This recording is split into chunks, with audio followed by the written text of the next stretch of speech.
So the second artifact we're going to look at is a Diplodocus toe bone. Now this artifact is helpful for illustrating the humongous size of dinosaurs.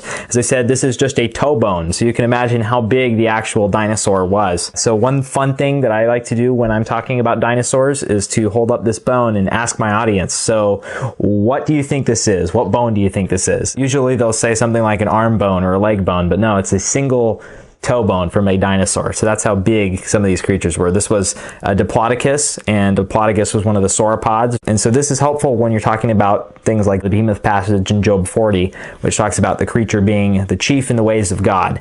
And if you think of a creature that's the chief in the ways of God, a creature with a toe bone this size definitely matches that sort of description. Also, when you're talking about this bone, you can talk about the flood and fossils, because this bone was actually discovered in the Morrison Formation, which is a Jurassic rock layer that you find in 13 US states and 3 Canadian provinces.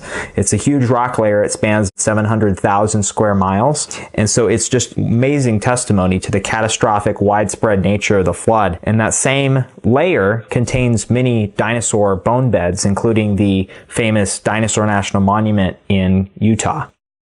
So this is a really fun prop to have, but I do have to warn you about something though. This bone is very fragile, and if you drop it, it will most likely break. So what I recommend you do when displaying this bone is to set it out on a table, and you can have your audience come by and touch it and feel it. Just don't let them pick it up off the table. It'll just help to preserve the bone for many more creation speakers to use.